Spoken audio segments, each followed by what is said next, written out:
Itu makin 5 aja lah biar panjang. Udah. Iya, durasi. Masuk ya. Eh, Ya, taruh. Ini udah mulai, udah. Biarin. Assalamualaikum warahmatullahi wabarakatuh. Yang terhormat Bapak Sunardi STMT selaku dosen mata kuliah Medan Elektromagnetik dan rekan-rekan yang saya hormati. Kami dari kelompok 3 di sini akan mempresentasikan atau menjelaskan materi tentang hukum Coulomb. Nah, sebelum kita masuk ke materinya, langkah baiknya kita perkenalan terlebih dahulu. Di sini ada saya sendiri, Yusuf Saifullah Nur Hidayat, dengan NIM 20 10 10 100 104. Dan rekan saya, Yuhatri Agil itu 20 10 10 56. Dan saya Angelius Nadeak dengan NIM 20 10 10 100 125. nah baik, kita akan langsung masuk ke materi hukum Coulomb. Nah, hukum Coulomb itu diambil dari seorang ahli fisika yang bernama Coulomb, yang dimana beliau membuat hukum ini pada tahun 1736 sampai 1806. Nah, untuk penjelasan selanjutnya akan dijelaskan oleh rekan saya Duha. Di sini saya akan menjelaskan apa itu hukum Coulomb. Hukum Coulomb adalah ketetapan yang menjelaskan gaya tarik menarik atau tolak menolak antara dua muatan listrik. Apabila dua muatannya menggunakan jenis muatan yang sama, maka gaya bersifat tolak menolak. Sebaliknya, dua muatan yang menggunakan jenis muatan yang sama akan menghasilkan gaya tarik menarik. Nah, untuk penjelasan selanjutnya akan dijelaskan oleh rekan saya Angelius Nade. Nah, di sini kita punya dua buah contoh. Untuk contoh pertama, kita punya dua buah kaca dengan muatan yang positif. Nah, jika kita dekatkan kedua kaca itu dengan muatan yang sama, apa yang akan terjadi? Nah, yang akan terjadi itu ketika kita dekatkan kaca itu, maka akan terjadi tolak menolak. Untuk contoh yang kedua, muatan kaca dengan muatan positif dan karet dengan muatan negatif, jika kita dekatkan maka akan tarik menarik. Nah, untuk rumus hukum Coulombnya sendiri di sini ada F sama dengan K Q1 dan Q2 Q1 dikali Q2 per R kuadrat. Nah, untuk penjelasannya di sini ada F sendiri adalah gaya interaksi tarik menarik atau tolak menolak. Untuk Q1 dan Q2-nya itu besarnya muatan dan R-nya adalah jarak kedua muatan. Nah, untuk penjelasan ini akan dijelaskan oleh Angelius Nadia. Nah, besarnya gaya tarik menarik atau tolak menolak antar dua muatan listrik sebanding dengan besar masing-masing muatan dan berbanding terbalik dengan kuadrat jarak kedua muatan. Nah, di sini kita ada contoh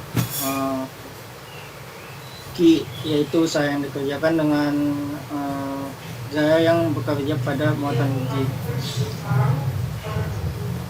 Nah, jika kita dekatkan kedua muatan tersebut, maka gaya dan usaha yang dikerjakan juga akan meningkat.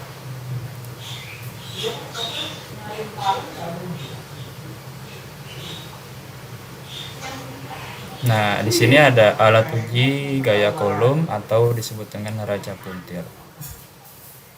Nah, di sini ada Q1 dan Q2-nya jaraknya. Nah, ada R-nya, ada jaraknya. Q1 positif, Q2-nya negatif. Untuk F-nya itu tadi besar gayanya. Nah, rumusnya K itu atau konstanta itu 9 dikali 10 min 9 nm kuadrat C min kuadrat.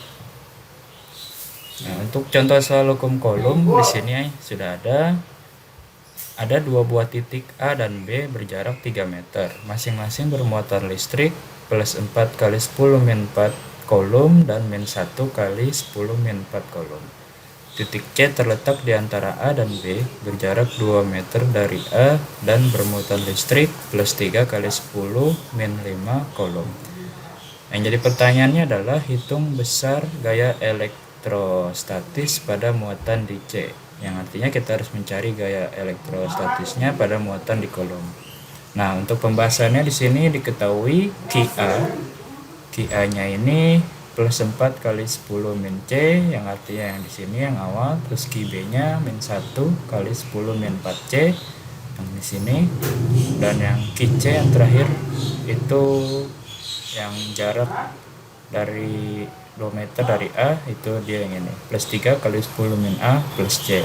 Untuk jaraknya dari RCA dari titik C ke A itu 2 meter. Untuk dari jarak ke B ke A, dari B ke A itu jaraknya 3 meter. Yang jadi pertanyaannya sekarang adalah FC atau gaya besar gayanya. Nah, di sini ada penjelasannya. Di sini ada AC, A sampai C, di sini ada jaraknya, QA, terus yang di sini jaraknya ada 2 meter dan di sini 1 meter, dan untuk jarak keseluruhannya itu 3 meter. Nah, di sini ada penjelasannya. Rumusnya adalah FC sama dengan FCA plus FCB. Artinya selanjutnya FC sama dengan K QC dikali QA per RCA kuadrat plus QC dikali QB per RCB kuadrat. Nah, tinggal masukkan saja. FC sama dengan K-nya konstanta 9 kali 10 pangkat 9. Untuk QC-nya tadi 3 kali 10 min 5, terus QA-nya 4 kali 10 min 4, RCA kuadrat 2 pangkat 2, ditambah QC-nya 3 kali 10 min 5, terus dikali 1, QB-nya 1 kali 10 min 4 per 1 pangkat 2. Tinggal dimasukkan saja semuanya. 9 kali 10 pangkat 9, 12, ini 12 kali 10, ini tinggal kali silang, 3 kali 4, 12, ini 10 min 5 sama 10 min 4, jadi 10 min 9, ditambah 3 3 kali 1, 3 dikali 10 min 5 dikali 10 min 4, jadi 10 min 9. Tinggal diperkan, 2 pangkat 2, 4, di sini per 1 kali 1, 1. Tinggal dijumlahkan 10 kali 10 pangkat 9, terus 3 kali 10 min 9 plus 3 dikali 10 min 9, terus tinggal dihasilkan 9 kali 10 pangkat 9, 6 kali 10 pangkat 9, dan hasilnya adalah 54 Newton.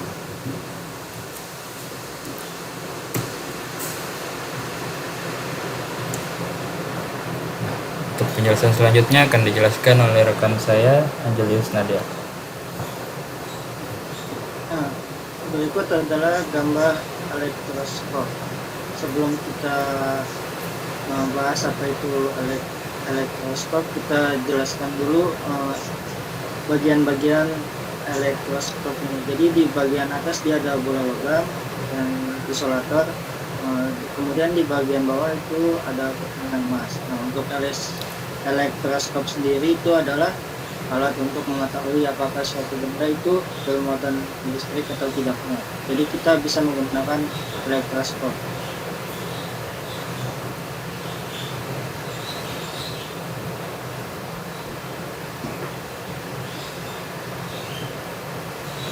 Nah, untuk penjelasan selanjutnya akan dijelaskan oleh Angelius Nadia.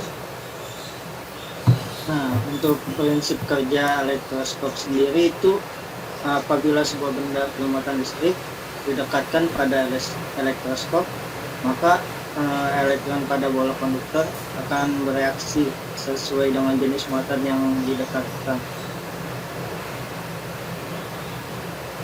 Untuk contoh, jika muatan negatif yang didekatkan, maka elektron akan bergerak dari ujung bola ke keping sehingga kedua keping menjadi bermuatan negatif. Akibatnya, bila tiga elektron tolak menolak pada kedua keping sehingga kedua keping itu terdekat.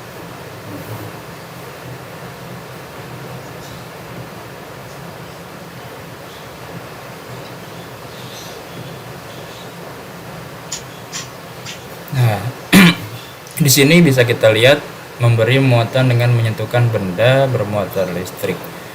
Yang gambar A itu ada benda konduktor. Benda konduktor itu benda yang bisa disebut juga benda yang bisa mengantarkan listrik atau panas. Nah, benda konduktor bermuatan negatif didekatkan pada elektroskop itu netral. Di sini konduktornya jika bermuatan negatif terus didekatkan ke elektroskop, dia akan netral. Nah, untuk gambar yang B, terjadi perpindahan elektron dari benda ke elektroskop. Jadi di sini nanti akan pindah dari benda elektron yang berada di benda di sini akan pindah ke elektroskopnya. Untuk yang C, di sini elektroskop bermuatan listrik negatif, yang artinya di sini nggak ada benda apapun. Di sini hanya elektroskop saja. Jadi di sini dia akan bermuatan negatif. Nah, benda yang diberi muatan listrik dengan menyentuhkan, jenis muatannya sama dengan benda yang disentuhkan. Jadi benda yang diberi muatan listrik jika disentuhkan, maka jenis muatannya akan sama dengan benda yang disentuhkan.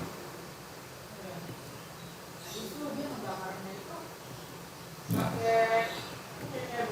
untuk penjelasan selanjutnya akan dijelaskan oleh rekan saya Duha.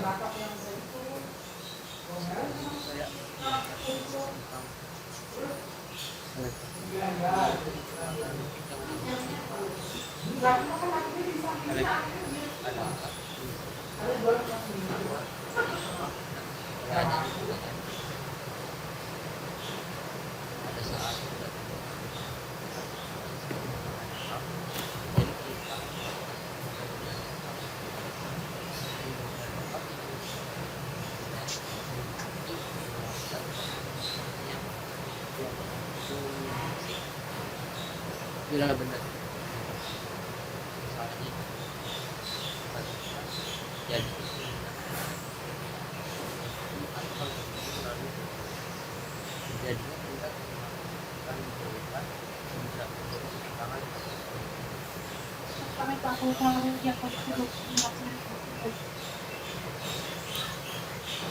Nah, di sini bisa kita lihat benda yang dimuati listrik secara induksi, jenis muatannya berlawanan dengan jenis muatan benda yang menginduksi. Jadi di sini bisa lihat gambarnya ya, jika ada benda yang bermuatan positif, lalu di sini ada sebuah elektroskopnya, dan jika didekatkan, maka yang akan mendekatkan diri ke benda tersebut adalah yang negatif, dan positifnya akan dihubungkan ke bumi atau ground. Nah, untuk penjelasan selanjutnya akan dijelaskan oleh Angelus Nadia.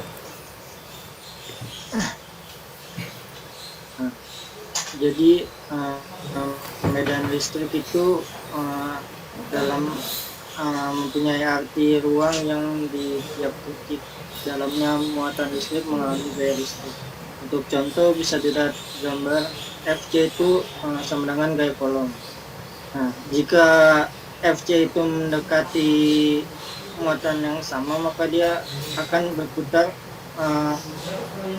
tanpa menyentuh muatan tersebut.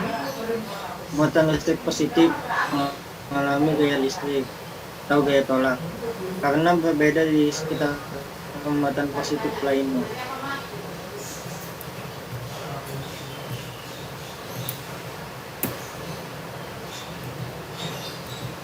Nah, untuk penjelasan ini akan dijelaskan oleh Angelus Nadia. Nah, seperti yang kita lihat untuk gambar yang biru itu muatan negatif menghasilkan gaya menarik, dan juga untuk yang gambar merah itu akan mengeluarkan gaya menolak. Untuk contoh di bawah, di sini kita ada muatan merah dan muatan biru, itu muatan positif dan negatif. Jadi dia akan tarik menarik seperti di gambar, dan untuk muatan merah dan merah itu positif dan positif, maka dia akan tolak menolak.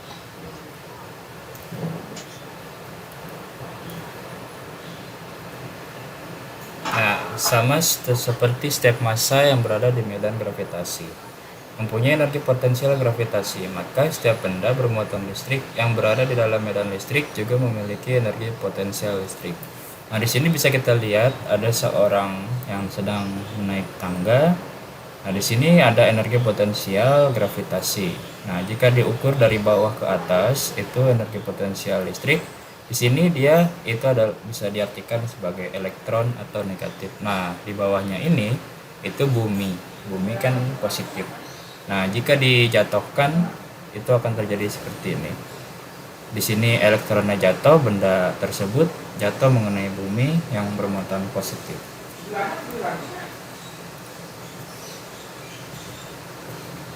Nah,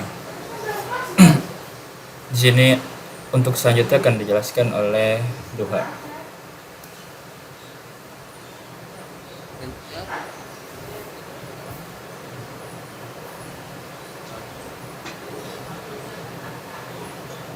Ada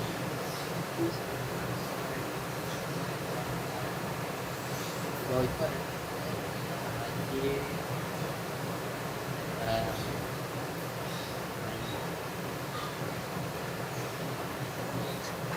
Nah, untuk selanjutnya akan dijelaskan oleh rekan saya Angeles Nadia. Untuk contohnya ini kita bisa lihat petir atau kilat ya. Jadi untuk contoh ini kita bisa lihat gerakan awan di udara itu menyebabkan awan bermuatan listrik. Awan yang berdekatan dengan bumi itu bisa menimbulkan induksi listrik. Akibatnya akan terjadi lonjakan muatan yang sangat besar dan menimbulkan bunga api. Loncatan bunga api inilah yang disebut dengan petir. Petir yang sampai bumi disebut kilat. Kita bisa lihat gambarnya itu awan itu membawa dua muatan positif dan negatif, sedangkan muatan bumi itu positif. Ketika muatan negatif jadi hubungan atau induksi.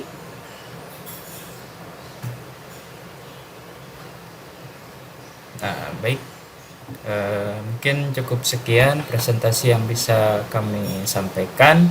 Apabila kami ada salah dari kata kami atau sikap kami, mohon dimaafkan. Dan jika memang presentasi kurang memuaskan, bisa diberikan komentar dan saran juga.